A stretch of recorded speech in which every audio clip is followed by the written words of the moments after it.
en co-animation aujourd'hui avec nous, avec moi, vous avez Léa qui a créé Coplénie et qui va présenter Coplénie. Alors, je vais mettre la petite présentation quand même en route. Donc, effectivement, merci beaucoup pour ton invitation, Clarisse. Donc, je suis la fondatrice de Coplénie, que j'ai créée il y a 3 ans et demi pour accompagner les professionnels du bien-être et du mieux-être à développer leur activité ou leur projet. Nous, on accompagne du démarrage de l'activité aux plus installés, on va dire, aux plus seniors dans l'activité.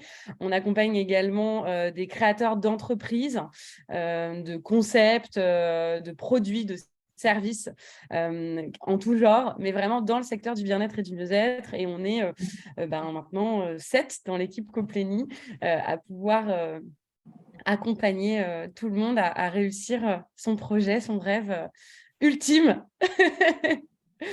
quand c'est souvent accompagner les gens à être bien. Donc voilà, je suis aussi la fondatrice d'un podcast qui s'appelle Wellness Impact, dans lequel je donne pas mal de conseils.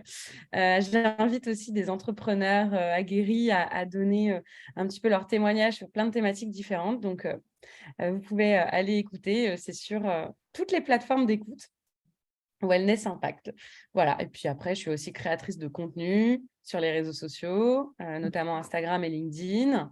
Et donc, je fais beaucoup de contenu, de conseils, etc. En tout genre pour les professionnels du bien-être, les entrepreneurs du bien-être. Et dernière chose, je suis aussi formatrice et professeure dans un master 2 en école de commerce et dans des écoles de naturopathie, réflexologie, etc.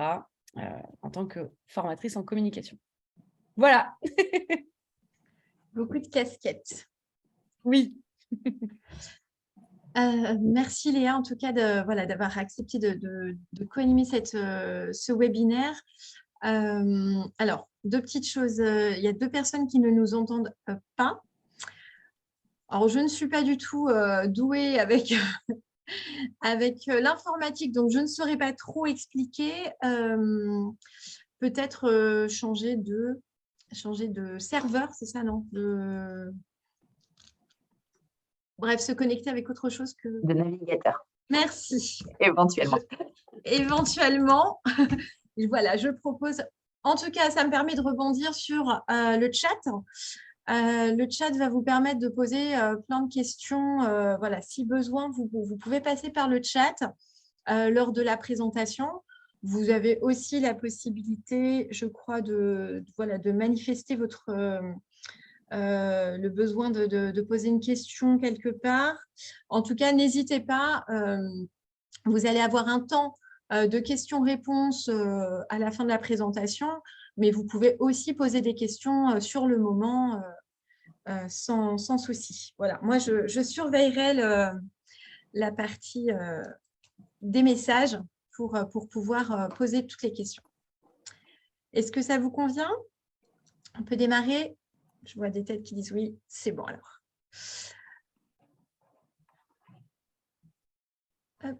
Alors, moi, je vais juste enlever ça. Voilà. Alors, l'objectif aujourd'hui de ce webinaire, c'est d'apporter des éléments peut-être de rappel pour certains qui ont été accompagnés, pour certains qui ont déjà bien travaillé sur leur projet. Ça peut être justement des personnes qui sont en cours de création d'entreprise et qui souhaitent avoir déjà quelques outils, quelques clés pour savoir comment booster son chiffre d'affaires. Il y a encore beaucoup de possibilités de booster un chiffre d'affaires. Nous, on va vous présenter quelques clés qui peuvent vous être utiles, que ce soit en démarrage ou déjà en activité lancée. Parce que des fois, même quand on est dans une activité, ça fait 2, 3 ans, 4 ans, et ben, voilà, on oublie parfois de prendre un petit peu de recul et de se dire, OK, comment je fais pour retravailler un petit peu, pour rebooster mon chiffre d'affaires. Donc, nous, aujourd'hui, voilà, l'idée, c'est de vous apporter à vous des éléments, des clés, des outils, du partage entre nous aussi pour vous aider à booster votre chiffre d'affaires. Alors, la première clé qui nous semblait importante à échanger avec vous, c'était de bien travailler son message et sa présentation. En fait, le plus important dans un premier temps, c'est de savoir, évidemment, qu'est-ce que je veux proposer, quelle est mon offre de service. Vous êtes tous dans le bien-être, mais chacun a une activité différente et complémentaire les uns aux autres. L'idée, c'était de dire, voilà, quelle est l'offre de service que je veux proposer, quelles sont les modalités de cette offre, comment je veux le proposer, puis quelle est ma cible surtout. Bien définir ma cible me permet d'identifier ensuite si mon offre est bien adaptée à cette cible et surtout, quel est le message que je veux leur faire passer. Quand je vais présenter mon offre de service, que ce soit un partenaire, on verra tout à l'heure, que ce soit un client, que ce soit un autre prestataire dans le bien-être pour proposer une offre complémentaire, je dois travailler mon message parce que en fonction de ce qu'on veut, le message ne sera pas le même. Donc, le message peut être aussi différent en fonction de à qui je m'adresse. Donc, bien travailler, c'est ce qu'on appelle, nous, le pitch. Bien travailler son pitch, c'est être en capacité d'expliquer qui je suis, ce que je propose, où j'en suis, comment je suis arrivée là, quelles sont mes compétences, qu'est-ce que je veux mettre en avant, en fait, dans mon offre, et quelle est la relation que je veux faire passer à mon interlocuteur. Donc, en fonction si j'en suis à un état de prospection ou de présentation uniquement. Prenons des exemples concrets. Si je veux partager mon offre avec une clientèle de particuliers, je peux travailler ma présentation qui va être utile à la fois dans des outils de communication, mais à la fois aussi sur une présentation terrain. On peut imaginer aujourd'hui de se dire, je vais aller à la rencontre de partenaires, j'ai un événement, j'ai une possibilité, en fonction de ma cible clientèle, de pouvoir présenter mon offre de service. Qu'est-ce que je veux faire passer comme message? Qu'est-ce que j'apporte à la personne? Qu'est-ce que j'apporte au client? Comment je vais le faire? Quelle est l'expérience client que je veux faire partager? Voilà. Chaque entrepreneur dans le bien-être, quand bien même il aurait la même activité, a forcément un message différent, a une envie de transmettre des choses différemment et de faire vivre une expérience client complètement différente. Je suis un entrepreneur qui cherche à avoir une prospection plutôt auprès de dirigeants d'entreprise. Quel est le message que je veux faire passer quand je vais à la prospection de ces clients-là? Voilà. Qu'est-ce que je veux vraiment être…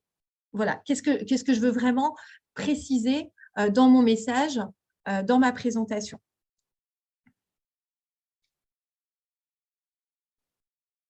N'hésitez pas si vous avez des questions, si vous avez des suggestions ou autres à intervenir en cas de… On va passer à la deuxième clé. Une fois que j'ai bien travaillé mon message et ma présentation, l'importance des partenaires est évidente pour booster son chiffre d'affaires. La première chose que je dois me poser comme question, c'est à quoi ça me sert? Qu'est-ce que je vais faire avec un partenaire? C'est quoi un partenaire pour moi? Quelle est la relation que je veux avec tel ou tel partenaire?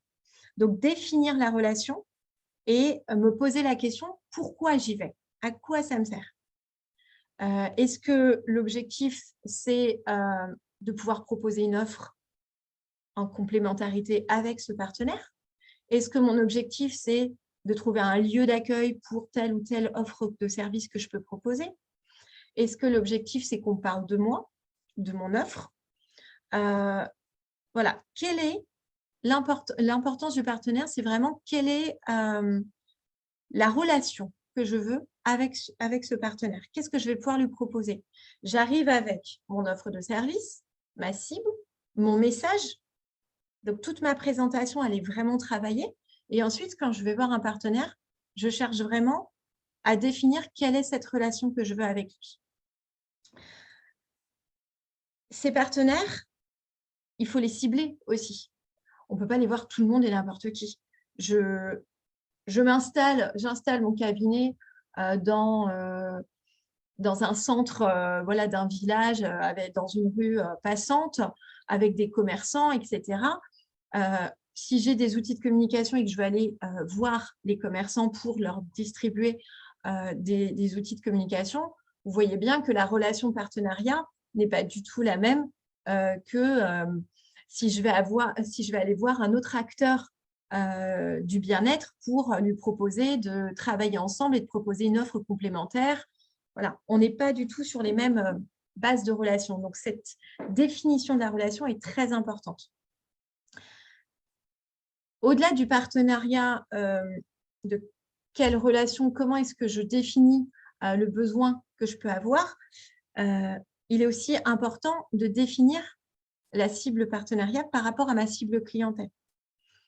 On a par exemple des partenaires qui peuvent nous amener des clients et qui vont être en relation avec notre cible clientèle. Quelqu'un qui va par exemple être naturopathe ou voilà, une autre activité qui va être vraiment, qui va avoir une cible clientèle de personnes dans des difficultés de santé ou même une maladie particulière. Je vais choisir effectivement des partenaires qui sont en lien avec la maison de santé, ça peut être des associations très spécifiques à cette maladie, etc. Je dois cibler, autant je cible ma clientèle que mes partenaires doivent également être ciblés par rapport à cette cible clientèle. Est-ce que je vous ai pas perdu? Moi, j'entends rien, je vous vois plus. Est-ce que tout va bien? Très bien, Clarisse, c'est très bien. Pas de questions pour le moment? Non. Très bien. Ça va, merci. Donc voilà, bien, une fois que vous avez travaillé sur cet axe de offre de service, ma cible, mon message, ma présentation, je cible bien mes partenaires et je vais à la rencontre de ces partenaires. Et ça, on va pouvoir prendre la suite avec le plan de communication dont va vous parler Léa. Merci Clarisse. Alors, le plan de communication. Le plan de communication, effectivement, comme tu as commencé à en parler un petit peu, Clarisse, c'est une des choses primordiales que nous, on travaille au quotidien avec les entrepreneurs du bien-être.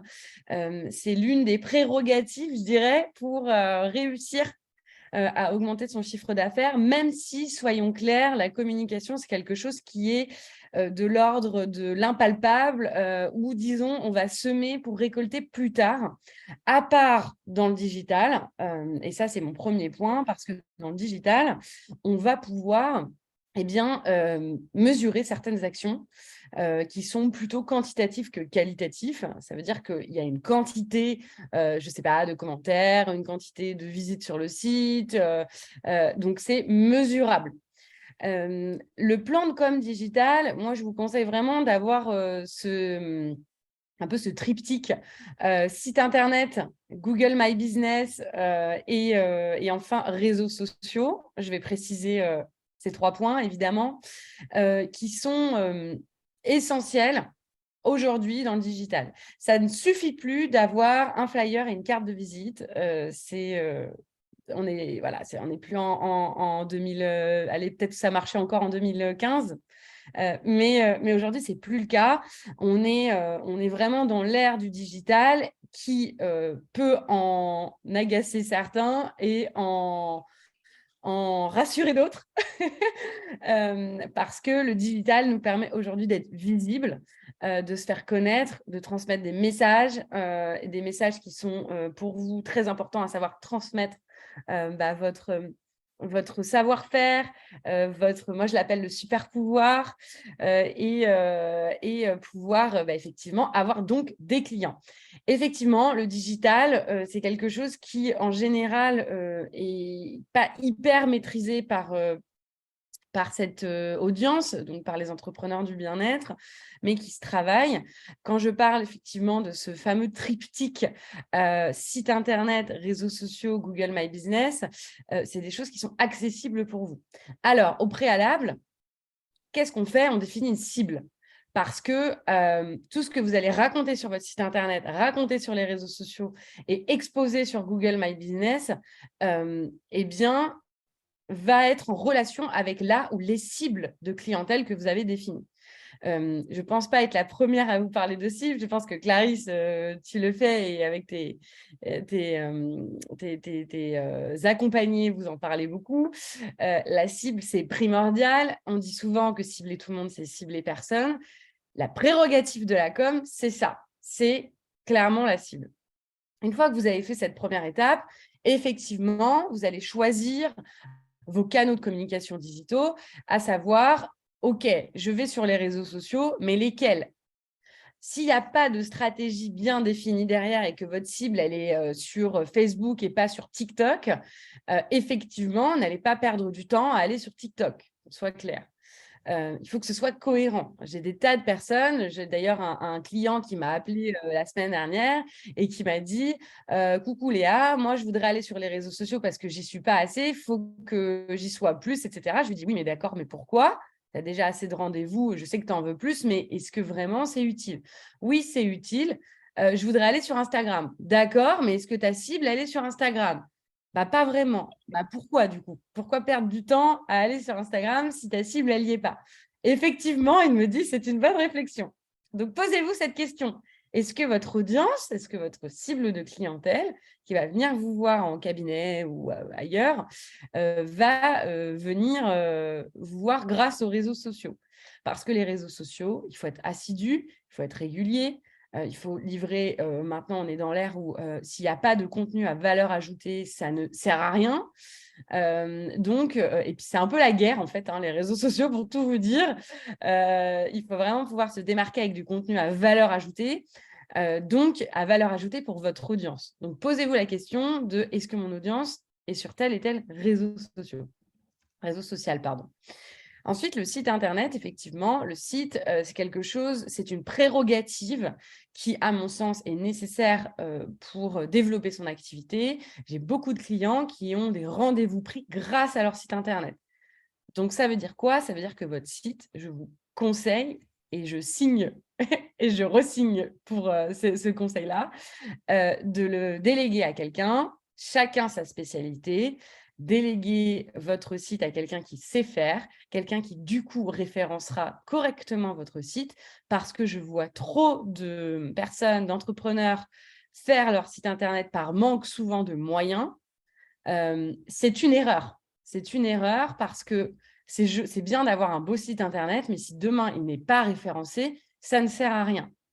Donc, je vous conseille vraiment de trouver votre prestataire pour faire un site qui vous ressemble qu'à vous, parce que c'est un peu votre cocon, le site internet, un peu votre bulle et là où on va vous découvrir. Donc, je vous conseille vraiment de travailler votre site internet aussi bien sur le référencement que sur le contenu, puisque le contenu sert le référencement et le référencement sert le contenu, toujours pareil. De faire des articles de blog le cas échéant, de rédiger des articles peut-être pour d'autres plateformes, etc. Et effectivement, le site internet, pour moi, est à déléguer. Et enfin, nous avons Google My Business. Google My Business qui est aujourd'hui, donc pour rappel, c'est là où on laisse des avis, c'est là où on va mettre nos coordonnées pour être contacté. Et c'est souvent là aussi où on met le lien de prise de rendez-vous en ligne, type Resalib, Crénolib, etc. Ou juste un Calendly pour prendre rendez-vous. Il est très, très visité ce Google My Business. Vous pouvez mettre des posts. Je vous conseille de mettre vraiment les mêmes posts à la limite que sur les réseaux sociaux, d'alimenter vraiment Google My Business, de répondre aux avis, de demander des avis. Vraiment, Google My Business doit être quelque chose d'hebdomadaire dans votre to-do du plan de com. Donc ça, c'était pour la partie plutôt digitale. Passons maintenant à la partie plutôt terrain. Donc, la partie plutôt terrain, c'est le local. Le local peut avoir, à moins que vous ayez vraiment un business 100% digital, une activité 100% digitale, c'est important d'avoir, quand vous avez un cabinet, par exemple, d'avoir une présence locale. Alors, je ne dis pas distribuer des flyers dans les boîtes aux lettres de vos voisins. Je vous dis tout de suite, ça ne sert à rien. Vous allez perdre du temps, de l'énergie et de l'argent. Mais de créer un écosystème autour de votre projet, de votre entreprise, avec les acteurs locaux, que ce soit la mairie, que ce soit les associations, que ce soit vos pairs, donc un autre hypnothérapeute, une autre naturopathe, un autre coach, etc.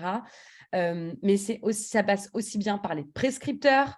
Les prescripteurs peuvent être des médecins, des diététiciens, d'autres vraiment corps de métier qui soient de la santé ou pas.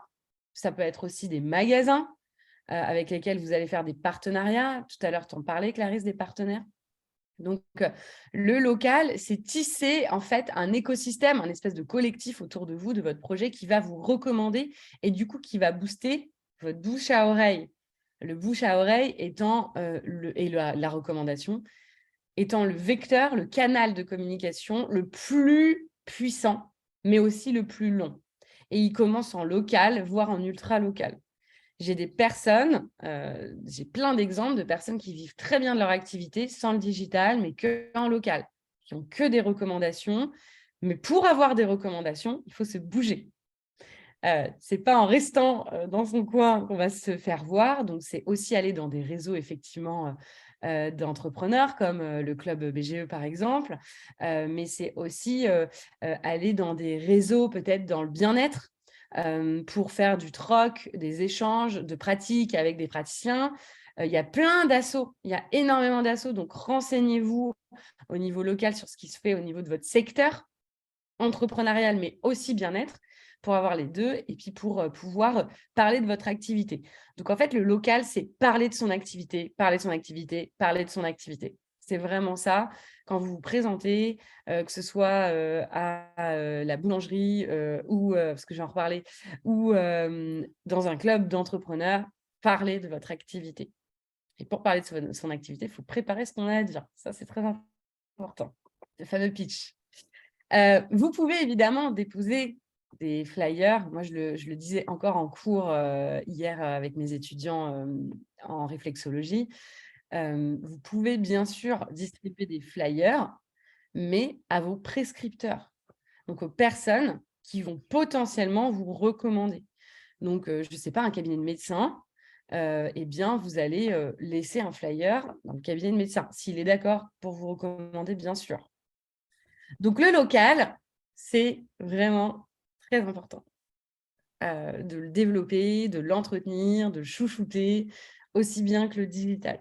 Donc, pour moi, il y a vraiment 2 stratégies de com à avoir, local, digital. À toi le micro, Clarisse. Pardon. Alors, du coup, effectivement, une fois que vous avez travaillé votre plan de communication et Léa en parlait tout à l'heure, prendre soin de sa e-réputation, c'est extrêmement important. Pour la recommandation, pour le bouche à oreille, ce qui fonctionne effectivement de manière digitale, c'est ce qu'on appelle la e-réputation, c'est-à-dire quelle est l'image que les gens vont avoir de moi de manière digitale. Et pour ça, on parlait de Google My Business, par exemple. C'est très important de pouvoir avoir des avis à la fois sur Google My Business, sur, par exemple, votre page Facebook, sur des plateformes dans lesquelles vous seriez inscrit, par exemple Medoucine ou voilà, d'autres plateformes dans lesquelles vous êtes inscrit et qu'on peut apporter des avis. Donc, bien faire attention à ces avis. Vous avez aussi la possibilité, peut-être sur votre site internet, de partager l'expérience client l'expérience de vos clients et surtout, du coup, leurs avis. Alors, leurs avis, bien sûr, nous, on pense beaucoup aux avis positifs sur Google My Business, etc., qui donnent envie aux autres de venir. Et ça, c'est très, très bien. Il faut, une fois que vous avez fait un soin, une fois que voilà, vous avez dans votre base de données une clientèle que vous avez rentrée, etc., bien penser à lui envoyer un message ou un mail pour que cette personne, à la suite de son expérience, puisse donner un avis, en fait. Et du coup, augmenter votre visibilité et votre réputation au niveau digital. Alors ça, c'est pour les points positifs. L'expérience client avec des avis positifs, ça, c'est top. Donc, on n'oublie pas de remercier la personne, on n'oublie pas voilà, d'avoir une interaction avec les gens qui donnent des avis positifs parce qu'on sait que c'est vecteur de futurs clients. Mais on a aussi des avis qui sont négatifs parfois et il faut vraiment bien les prendre en compte, ceux-là. Les prendre en compte, ça veut dire déjà y répondre. Ramener du positif, même dans une réponse négative, voilà, apporter des excuses pour une expérience mal vécue, apporter une demande de précision peut-être, voilà, et on va peut-être pouvoir se mettre en relation en message privé, histoire de reprendre un petit peu ce qui s'est mal passé pour refaire vivre une nouvelle expérience, en tout cas peut-être rassurer la personne ou voilà, ne pas minimiser en fait ce qui s'est passé, mais apporter du réconfort à une expérience qui aurait été mal vécue. Donc, bien faire attention à ces avis négatifs parce que effectivement, ils peuvent donner aux autres une mauvaise image, mais le fait que vous y répondiez et de la manière dont vous allez y répondre peut rassurer les prochains clients. Peut amener le client à dire « Ok, là, pour le coup, ça n'a pas été une bonne expérience. Effectivement, peut-être que ce jour-là, il y avait trop de bruit, peut-être que ce jour-là, il y avait ci ou il y avait ça.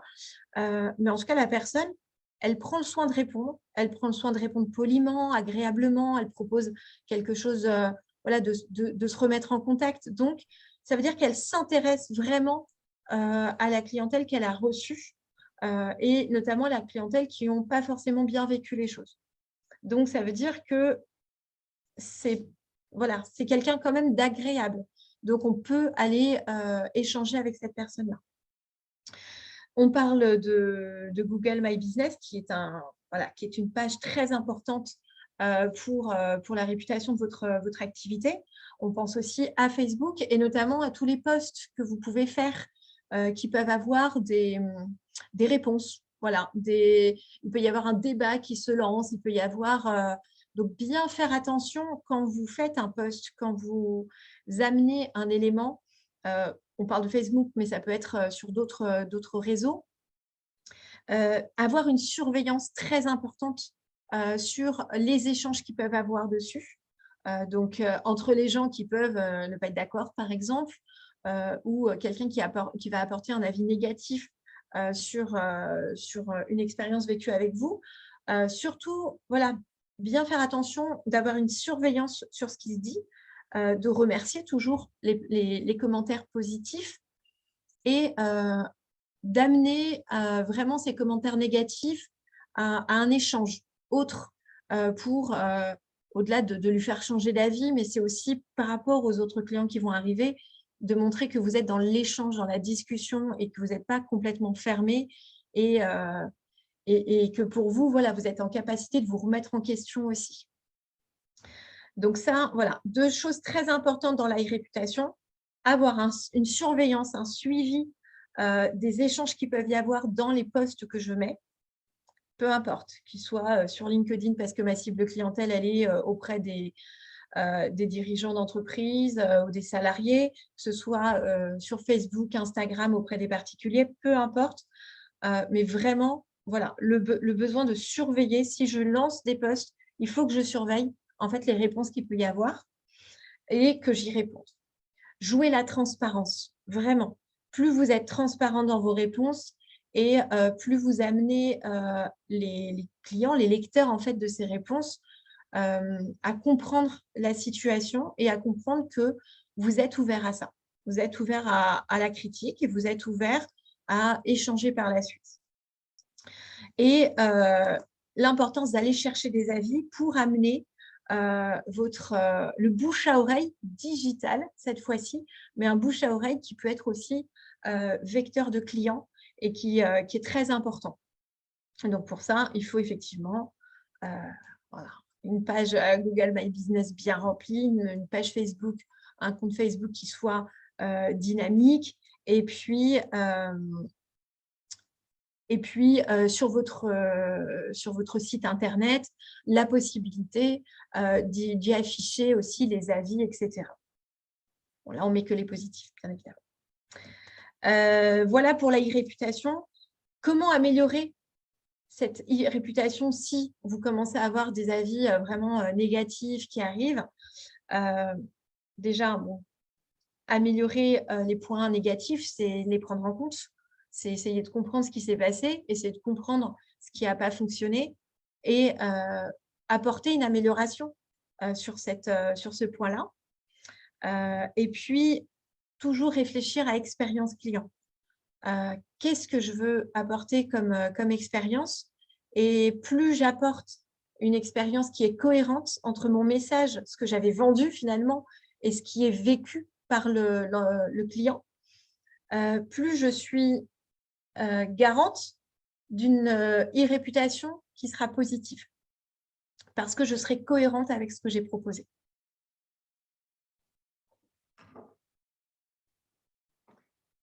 Vient le tour des questions.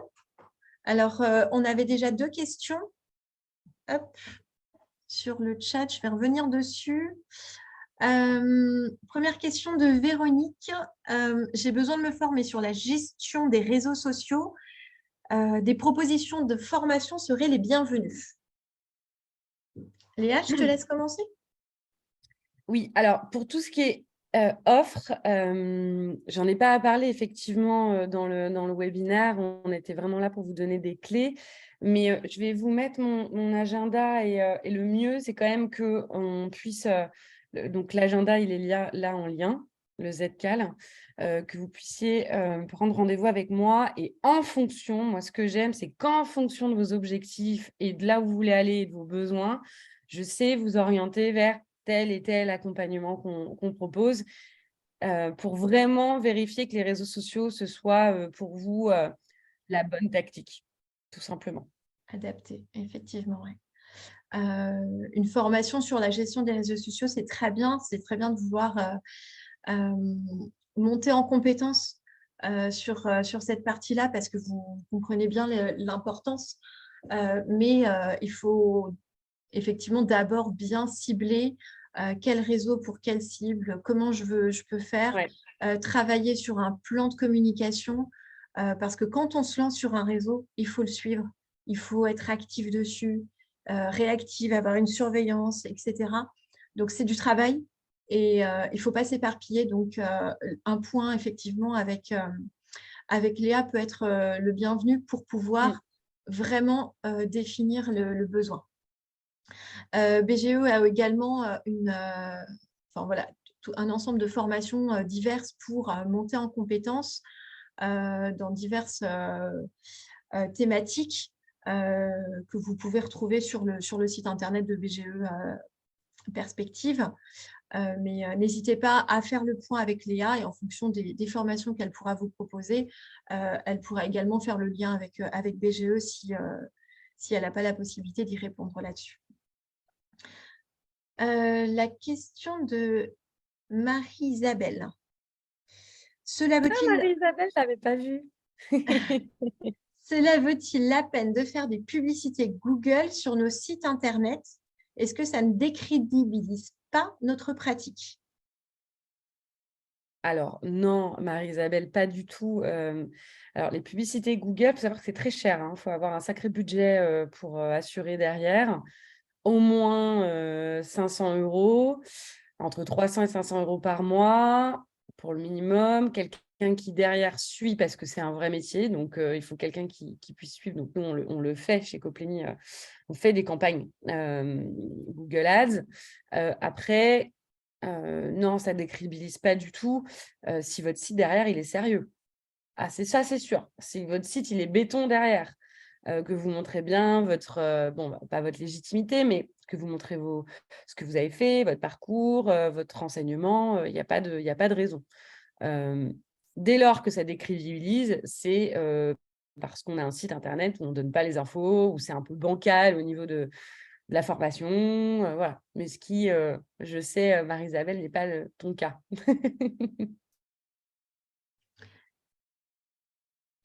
Quand je parle aux annonces, oui, annonces, oui, c'est ça, c'est Google Ads. Annonces, c'est Google Ads, ouais. De toute façon, la publicité fait l'objet de toutes les manières d'une étude au préalable, effectivement, de la cible. Quelle est la cible? Où est-ce que je peux la retrouver? Quelle publicité peut vraiment aller les toucher, etc. On est toujours en amont sur tout ce travail-là qu'il faut absolument faire avant de se lancer dans la publicité, quelle qu'elle soit, en fait. Ah oui, ah, ça c'est clair. Marlène demande, quelle est la meilleure appli logiciel pour mettre nos services sur Instagram? Je n'ai pas compris la question. Marlène, n'hésitez pas à enlever votre micro et... Bonjour. Ma question, c'est en fait, je ne suis pas très douée sur Instagram, mais je me suis quand même mise sur Instagram. Et je sais que sur Instagram, il y a des professionnels qui mettent, en plus de leurs photos, on peut voir leurs services avec leurs tarifs, les différentes propositions qu'ils font. Et apparemment, de ce qu'on a pu me dire, ça se fait avec soit une autre application ou un logiciel pour pouvoir rentrer toutes ces données. Ou peut-être pas, en fait, je ne sais pas exactement, mais ce que je voudrais, c'est savoir comment rentrer les services et les tarifs sur Instagram. S'il vous plaît. D'accord, c'est très précis comme question, Marlène. Alors du coup, pour vous répondre, en fait, on utilise Linktree. C'est un lien qu'on met à la place du site internet dans la description de notre profil. Et ce qui permet d'avoir d'autres liens qui renvoient vers nos services, nos masterclass, etc. etc. Ça s'appelle Linktree. Link.tree, T-R-E-E. Je vais l'écrire là. Et c'est là que vous le configurez.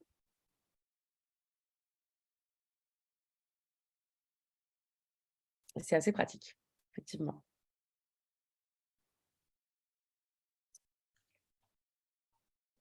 Super, merci. Une question, alors c'est pas une question, mais du coup, Catherine dit que c'est compliqué avec Google My Business. Elle a créé 2 comptes et qu'elle rencontre aussi des difficultés avec Facebook pour changer le nom de sa page, etc. Effectivement, en fait, finalement, la question, c'est quand on rencontre des difficultés au niveau des réseaux, qu'est-ce qu'on peut faire? Qui on peut voir? Peut-être, est-ce que je peux traduire cette phrase par une question comme ça? Bonjour, oui, tout à fait. Oui, je trouve que c'est lourd, c'est compliqué. On n'a pas forcément la main pour faire des modifications. On obtient des informations que les infos seront modifiées sous 7 jours, c'est pas modifié. Là, j'ai essayé de changer ma page Facebook, ça me dit que la ponctuation est pas bonne, ça me suggère des choses et puis ça modifie pas. Enfin, j'ai créé par erreur 2 comptes Google et j'arrive pas à le supprimer. Enfin, c'est une galère, mais sans nom. Ça m'a rattaché des liens Internet qui ne correspondent pas. Enfin, je trouve ça hyper compliqué. Et je ne sais pas où m'adresser, quoi faire, tout à fait. C'était ça la question. Et ça, c'est de l'informatique, en fait. C'est ce que rencontre, vous n'êtes pas la seule, Catherine, dans ce cas-là. Pour le coup, là, c'est des cours c'est même pas des cours de réseaux sociaux, c'est être à l'aise avec le digital et l'informatique, c'est pas évident, quand surtout on n'a jamais mis son nez dedans. Chez nous, effectivement, quand on accompagne sur les réseaux sociaux, on va le voir, mais on ne rentre pas dans un... Enfin, ça arrive que, effectivement, on essaye d'aider la personne pour changer la page, etc. On l'a déjà fait, mais on ne fait pas des cours. Il faut déjà être un petit peu à peu près à l'aise avec les réseaux quand même, chez nous. Peut-être BGE? Alors, nous, ça va pas faire partie effectivement de notre champ de compétences à nous, conseillers, hein, vraiment de dire alors il faut cliquer là-dessus, faire ci, faire ça, hein, ça c'est sûr. Rappelez-vous qu'elle a dit navigateur tout à l'heure, elle ne trouvait pas le mot navigateur. Ouais, voilà, déjà navigateur, ouais, c'était. Voilà. En fait, on a un ensemble de partenaires, des personnes qu'on a pu accompagner dans diverses activités. Et la chance, effectivement, qu'on peut avoir, c'est que quand on rencontre quelqu'un qui a une difficulté comme la vôtre, par exemple, on va peut-être l'orienter plutôt vers des professionnels, graphistes, développeurs web, etc., mais qui sera en capacité de prendre du temps avec vous et de proposer, en tout cas dans leur offre de service, c'est possible de dire, là, on est bloqué sur Facebook. Voilà, ça nous est déjà arrivé d'avoir quelqu'un qui ne sait vraiment pas utiliser Facebook et de dire, est-ce qu'il est possible qu'elle crée une prestation de service de 2-3 heures et qu'elle soit avec la personne, qu'elle fasse tout avec et que voilà, elle la mette vraiment à la page. Et très souvent, effectivement, vous avez des graphistes. Voilà, on parlait de s'entourer de professionnels pour le site internet, mais ça peut être aussi ces mêmes professionnels-là qui peuvent vous accompagner sur la mise en place des réseaux, la mise en place de la page Google. Alors, nous, on en a quelques-uns qui sont plutôt qui sont assez ouverts là-dessus et qui s'y connaissent et qui sera en capacité, voilà, de vous accompagner sur un début pour amorcer. Mais effectivement, dans des difficultés informatiques pures, des formations sur l'informatique. Est-ce qu'il y avait d'autres questions? Alors, dans le chat, il n'y a pas d'autres questions, mais c'est le moment où tout le monde peut prendre la parole. Ouais, moi, je sais pas jusqu'à quel point, mais moi, je suis à Chalon-sur-Saône et je sais qu'il y a Zoom, le kiosque de multimédia, qui fait des formations informatiques. Alors, je ne sais pas jusqu'à quel niveau ni à quel point, mais il y a peut-être moyen, si vous êtes sur Chalon aussi, de se renseigner de ce côté-là, par exemple. Enfin, c'est juste une idée. Merci beaucoup, mais je ne suis pas à côté de Chalon, je suis à côté de Lyon. Merci. Oh, mais il doit y avoir la même chose à Lyon. Il y a effectivement des associations qui proposent, nous à Dijon, on a aussi cette possibilité-là, mais on va être vraiment sur apprendre à se servir de l'informatique assez basique malgré tout et pas répondre certainement à ce besoin de comment je fais pour enlever une page Google My Business, comment je fais pour modifier le nom de Facebook. Essayez peut-être de vous rapprocher d'un informaticien, d'un développeur. Je me permets d'intervenir par rapport à ce qui est évoqué, parce qu'en fait, là, il suffirait de lui montrer, parce que moi, ça m'est arrivé, ma page Google Business, je ne sais pas pourquoi, j'ai voulu faire une modif, parce que j'ai changé de boîte, et du coup, ça m'a créé 2 comptes. En fait, je suis allée farfouiller dedans. En fait, il suffirait de pouvoir lui montrer. Alors, moi, ce que j'aurais tendance à dire à Catherine, c'est de trouver un réseau, il y en a sur Lyon, encore plus sur Lyon, il y en a plein, de pouvoir trouver un réseau d'entrepreneurs, un réseau de femmes entrepreneuses. Il me semble qu'il y avait un truc de ruche d'abeilles ou je ne sais plus quoi sur Lyon. Peut-être Léa peut peut-être connaître, je ne sais pas. Du coup, pour en fait avoir d'autres personnes, pour ne pas être seule. Et puis, des fois, d'oser demander un petit coup de pouce. Moi, je suis un Macon, alors je ne pourrais pas forcément t'aider puis te le montrer à distance. Enfin, J'y vais vendredi à Mâcon. Et après, au cas où, on peut se caler un temps et puis te montrer voilà, comment faire. Après, moi, je suis pas non plus informaticienne, loin de là, mais ce que je veux dire, c'est que l'informaticien, il ne saura pas te répondre à ça. Il faut trouver quelqu'un qui aurait juste la possibilité de te montrer voilà, les petits rouages derrière et donc c'est pour ça, je pense, le réseau, tout simplement d'être avec d'autres professionnels autour de chez toi pour que voilà, tu puisses être aidé. Et il y a aussi, comme dit Flavie, YouTube est une YouTube, les mine tutos. d'informations. J'ai essayé, mais le problème, c'est qu'a priori, pour supprimer une page Google, ça ne la supprime pas, ça supprime juste le fait d'être propriétaire de la page, en fait. Les données apparaissent toujours. Il faut voir avec un informaticien, je pense. Ouais. Alors, Cécile dit que sur Google, il peut y avoir aussi une aide J'ai regardé. pour comprendre. Et Merci, en tout cas. Et puis, éventuellement, effectivement, sur Facebook, je sais que Facebook a aussi des liens de petites vidéos pour apprendre, pour voilà, sortir un petit peu de ces difficultés-là. Donc, mais Lisa a bien défini que le réseau peut être super intéressant pour tout, finalement, pour l'ensemble de vos questions, pour l'ensemble des besoins de comment booster son chiffre d'affaires et toi, tes partenaires, comment tu as travaillé ta cible et toi, ton plan de communication, comment tu l'as mis en place, etc. Le réseau d'entreprise est très, très important. Vous avez des réseaux qui vont avoir des rencontres en ligne. Vous avez des réseaux qui vont avoir des rencontres en local. Cherchez les réseaux qui sont autour de vous. Nous, je sais qu'on est un réseau avec des thématiques voilà, dans l'objectif de monter en compétences, mais entre elles aussi, il y a beaucoup de questionnements, d'entraide pour diverses activités. Il y a même des personnes qui ont créé leur cabinet ensemble. Alors là, Lucille devait être là aujourd'hui, mais n'a pas pu assister. Elle regardera le replay. Voilà, elles ont créé aujourd'hui, elles se sont rencontrées lors d'une de nos réunions du BGE Club. Elles ont appris à se connaître. Leur offre était assez complémentaire malgré tout. Et du coup, elles ont pu créer un cabinet ensemble et amener cette synergie ensemble. Donc, ça peut vous aider pour l'ensemble, finalement, de tout ce qu'on a pu voir, le réseau.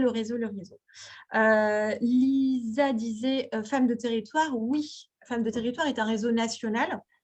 Voilà, nous, on a des personnes qu'on a pu accompagner qui font partie de Femmes de territoire aussi. Aujourd'hui, aller rencontrer un réseau peut vous permettre d'aller rencontrer d'autres réseaux derrière.